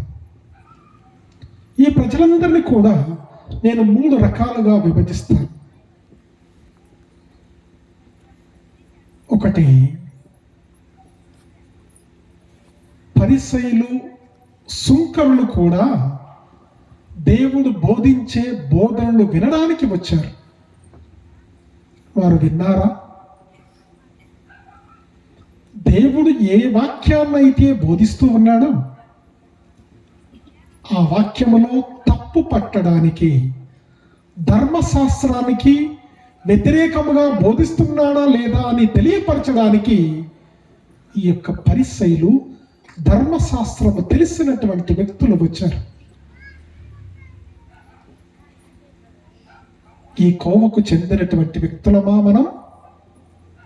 అంటే మనము ఆరాధనలో పాల్గొన్నప్పుడు, దివ్యబలి పూజలో పాల్గొన్నప్పుడు మనం గురువు చేసే తప్పులను వేలెత్తి చూపడానికి వస్తున్నామా? మన యొక్క కుటుంబం వేరొక కుటుంబంతో శత్రుత్వంతో ఉన్నప్పుడు ఆ శత్రువుపై వేలెత్తి చూపడానికి మనము ఆరాధనకు వస్తూ ఉన్నామా? పరిసయ్యులు అదే చేశారు.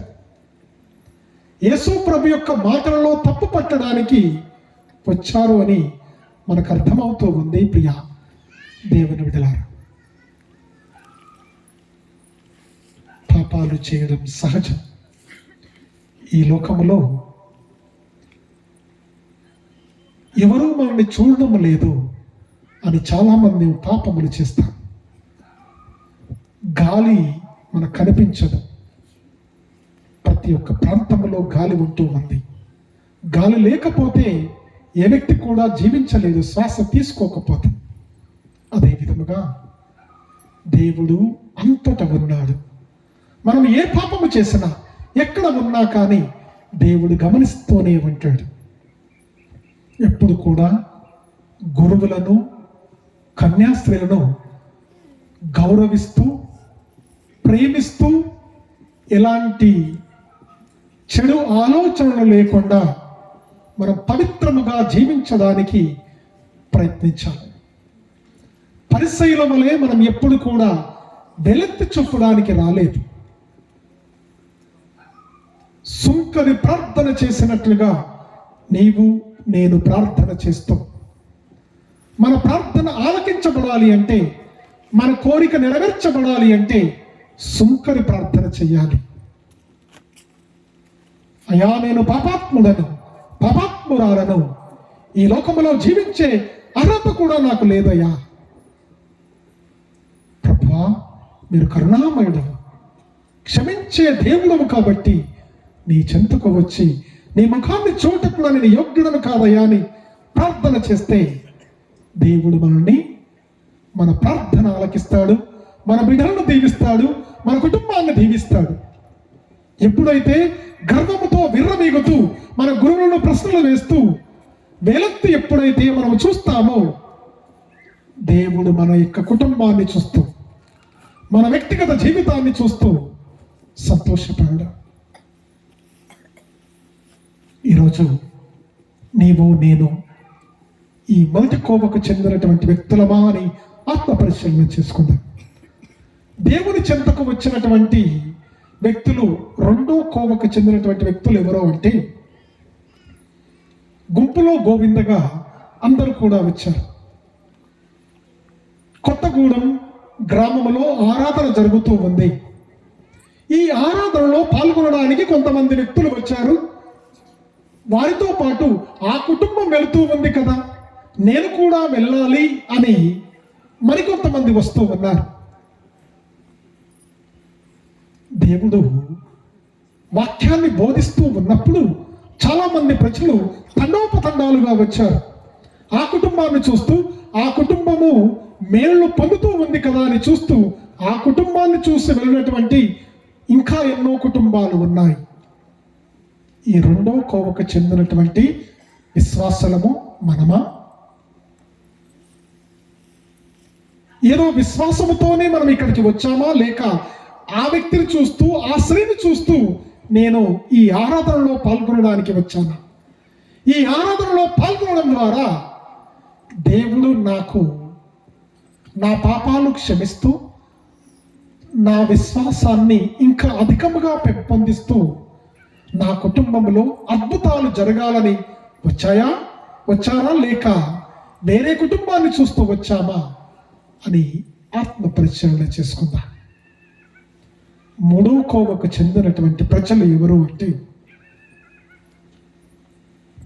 గొప్ప విశ్వాసముతో వచ్చినటువంటి ప్రజలు, రక్తస్రావముతో బాధపరిచినటువంటి స్త్రీ. ప్రభువుని చూడాలి, ప్రభు యొక్క అంగీ అంచును తాకితే సరిపోతుంది, నాకు స్వస్థత జరుగుతుంది అనే విశ్వాసముతో ప్రభు యొక్క అంగీ అంచును తాకింది, స్వస్థత పొందింది. ప్రభు నుండి ఒక శక్తి వెళ్ళిపోయింది అని శిష్యులను అడిగాడు. నా అంగీ అంచును తాకినటువంటి వ్యక్తి ఎవరు? శిష్యులు ఆశ్చర్యపోయారు. ప్రభువా, ఏ ప్రశ్న వేస్తున్నారు మీరు? ఇంతమంది ప్రజల్లో ఎంతో మంది ప్రజలు మీ యొక్క వస్త్రాలను తాకుతూ ఉన్నారు, కానీ నా నుంచి ఒక శక్తి వెళ్ళిపోయింది అని తెలియపరుస్తున్నారు. రక్తస్రావముతో బాధపరిచినటువంటి స్త్రీ స్వస్థత పొందింది. అలాంటి గొప్ప విశ్వాసముతో మనము ఈ దివ్య సప్రసాద ఆరాధనలో పాల్పంచుకోవడానికి వచ్చాము. జక్కయ్యకు ఉన్నటువంటి విశ్వాసం వలె మనం ఉన్నామా? జక్కయ్య ఒక సుంకం వసూలు చేసే వ్యక్తి, పాపాత్ముడు. ₹1 సామాన్య ప్రజల నుంచి తీసుకోవలసినటువంటి వ్యక్తి ₹10 తీసుకుంటూ ఉన్నాడు. ₹1కి ప్రభుత్వానికి చెల్లిస్తూ ₹9 అతనికి జేబులో వేసుకుంటున్నాడు. ఈ వ్యక్తి మారు మనసు పడ్డాడు, దేవుని యందు విశ్వాసము ఉంచాడు. ప్రభువుని చూడాలని ఆశ అతనిలో కలిగింది. ఎప్పుడైతే అతనికి హృదయంలో ప్రభువుని చూడాలని ఆశ కలిగిందో, వెంటనే అదే సమయంలో ఆ గ్రామానికి ప్రభు వస్తూ ఉన్నాడు. అది తెలుసుకున్నటువంటి జక్కయ్య పరిగెత్తుకొని వెళ్ళాడు. నిరాశ చెందాడు. ఎందుకు నిరాశ చెందాడు? ప్రభువుని చూడాలని ఆశ అతనిలో ఉంది, కానీ అతడు పుట్టివాడు కాబట్టి, ఆ జనసమూహంలో ప్రభు మధ్యలో ఉన్నాడు కాబట్టి చూడలేకపోయాడు.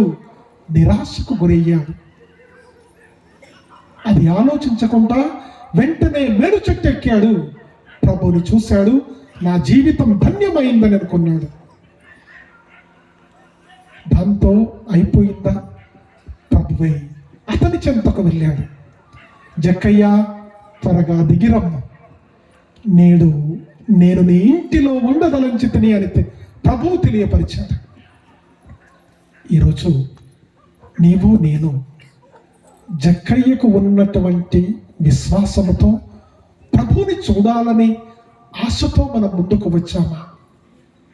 ఎప్పుడైతే నీ హృదయంలో ప్రభువుని చూడాలి అనే ఆశ ఉంటూ ఉందో, అప్పుడే నీవు మారు మనసు పొందావు అని అర్థం. ప్రభువు జక్కయ్య చెంతకు వచ్చాడు. జక్కయ్య ప్రభు చెంతకు రాలేదు.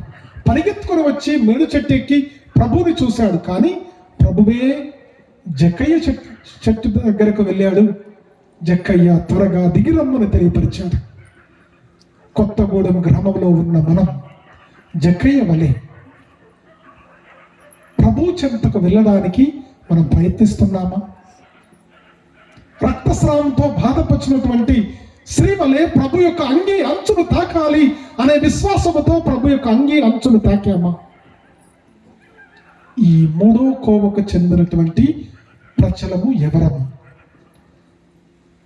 సామాన్యమైనటువంటి కొత్తగూడెం గ్రామంలో ఉన్నటువంటి మనం మొదటి కోవకు చెందినటువంటి ప్రజలమా, రెండవ కోవకు చెందినటువంటి ప్రజలమా, మూడవ కోవకు చెందినటువంటి ప్రజలమా అని ఆత్మ పరిశీలన చేసుకుందాం. జక్కయ్య వలె రక్తస్రావంతో బాధపరిచినటువంటి స్త్రీ వలె గొప్ప విశ్వాసముతో ప్రభు యొక్క అంగీ అంచును తాకుదా. దేవుడు నిన్ను నన్ను స్వస్థత పరుస్తాడు. కాబట్టి ఈ ఆరాధనలో పాల్గొన్న మనమందరం కూడా ఆ దివస ప్రసాద ప్రభువుకి మన యొక్క కోరికలు విన్నపాలు విన్నవించుదా. దేవుడు తప్పకుండా రక్తస్రావంతో బాధపరిచినటువంటి స్త్రీని స్వస్థత పరిచినట్లుగా, జక్కయ్యకు గృహంలో ప్రవేశించి నేడు ఈ ఇంటికి రక్షణ వచ్చింది అని తెలియపరిచినట్లుగా మన ఇంటికి రక్షణ రావాలి అని, మనము దేవుని యొక్క వస్త్రాన్ని తాకడం ద్వారా స్వస్థ పొందినటువంటి 12 సంవత్సరాలుగా రక్తస్రావంతో బాధపరిచినటువంటి స్త్రీ పొందినటువంటి అద్భుతం ద్వారా మనం కూడా స్వస్థత పొందాలని ఈ యొక్క ఆరాధనలో మనం పాలు పంచుకుందాం. అందరూ కూడా నిలిచి నిలబడదాం. దేవునికి ఆశీర్వాదం కోసం మనం ప్రార్థన చేద్దాం.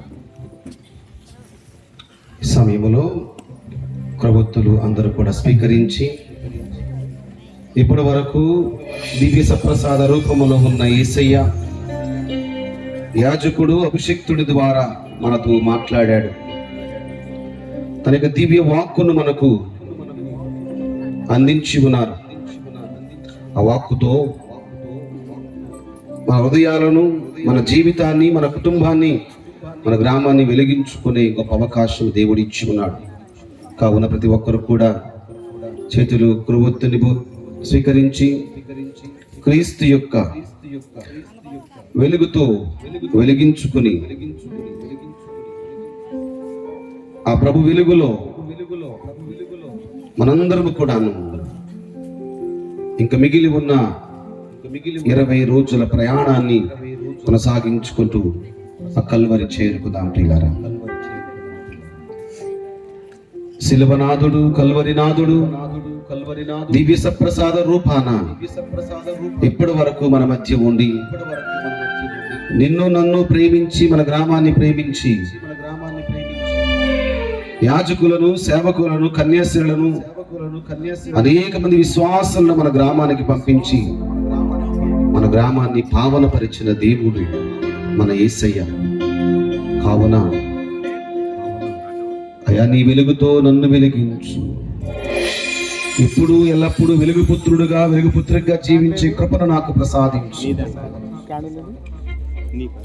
నేనెప్పుడు కూడాను వెలుగునకు చెందిన వాడిగా, వెలుతురులో జీవించేవాడిగా, కుటుంబముగా, సంఘముగా మమ్ము దీవించమని మనందరం కూడా వేడుకుంటూ ఆ కల్వరి నాథుని యొక్క వెలుగులో మన ప్రయాణాన్ని కొనసాగించుకుందాం. వెలుగించుమయా నా యేసయ్యా, నా జీవన దీపం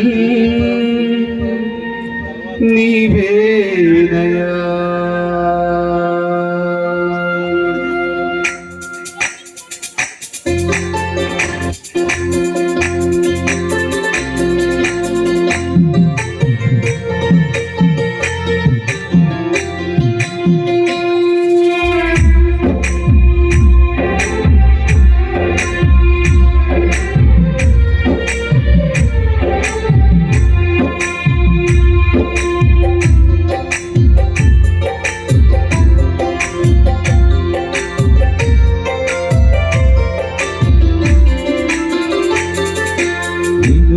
వెలిగించుమయ్యా నా యేసయ్యా, నా జీవన దీపం నీవేనయ్యా.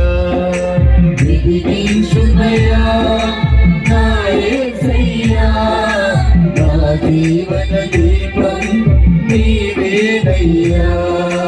వెలిగించుమయ్యా నా యేసయ్యా, నా జీవన దీపం నీవేనయ్యా. వెలిగించుమయ్యా నా యేసయ్యా, నా జీవన దీపం నీవేనయ్యా. శరణం శరణం శరణం దేవా, శరణం శరణం శరణం దేవా. శరణం శరణం శరణం దేవా, శరణం శరణం శరణం దేవా. శరణం శరణం శరణం దేవా, శరణం శరణం శరణం దేవా. శరణం శరణం శరణం దేవా, శరణం శరణం శరణం దేవా. వెలిగించుమయ్యా నా యేసయ్యా, నా జీవన దీపం నీవేనయ్యా. వెలిగించుమయ్యా నా యేసయ్యా, నా జీవన దీపం నీవేనయ్యా. అందరు కోట్లు పైకి లేపి కలువరి నాథుడు సిలువనాథుడు నేనే లోకములకు వెలుగై చెప్పిన దేవుడు తన వాక్కు ద్వారా ఇప్పటి వరకు అంధకారములో చీకటిలో బ్రతుకుతూ ఉన్న మన జీవితములో తన వాక్కుతో వెలిగించి ఉండగా ప్రియులారా, ఆ వెలుగు పుత్రుడుగా మనమందరం కూడా జీవితం. ఇక మీరు చీకటి చెందిన వారు కారు, వెలుగు చెందిన వారుగా దేవుడు దీవించాడు, ఆశ్రయించాడు. కాబట్టి వెలుగులో జీవితం పిల్లారా.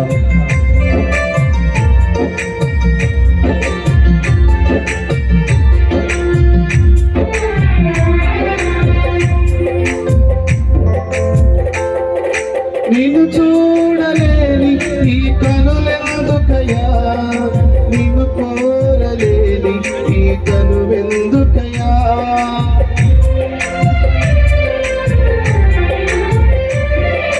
నిన్ను చూడలేని ఈ కనులెందుకయ్యా, నిన్ను కోరలేని ఈ కనులెందుకయ్యా.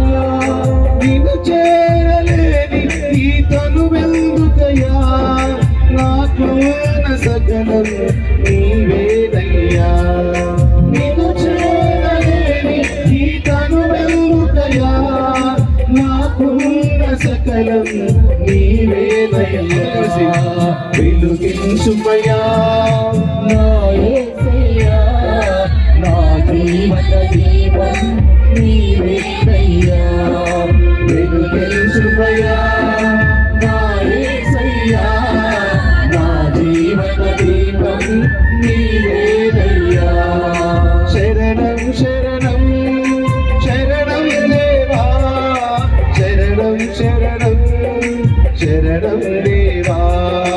శరణం శరణం శరణం దేవా, శరణం శరణం శరణం దేవా. శరణం శరణం శరణం దేవా, శరణం శరణం శరణం దేవా. శరణం శరణం శరణం దేవా, శరణం శరణం శరణం దేవా. శరణం దేవా, శరణం దేవా, శరణం దేవా, శరణం దేవా. శరణం దేవా.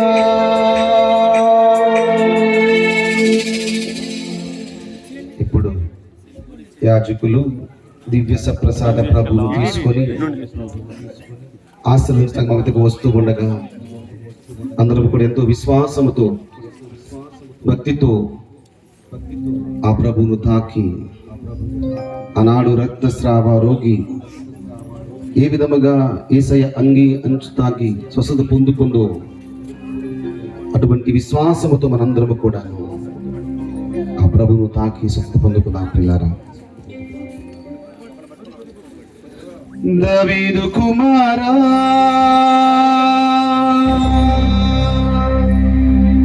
యేసయ్యా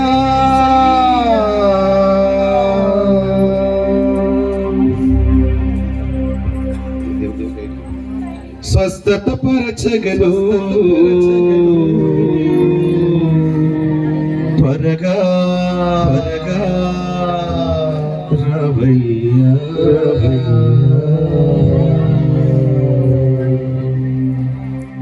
మాస్టర్ చూసాను.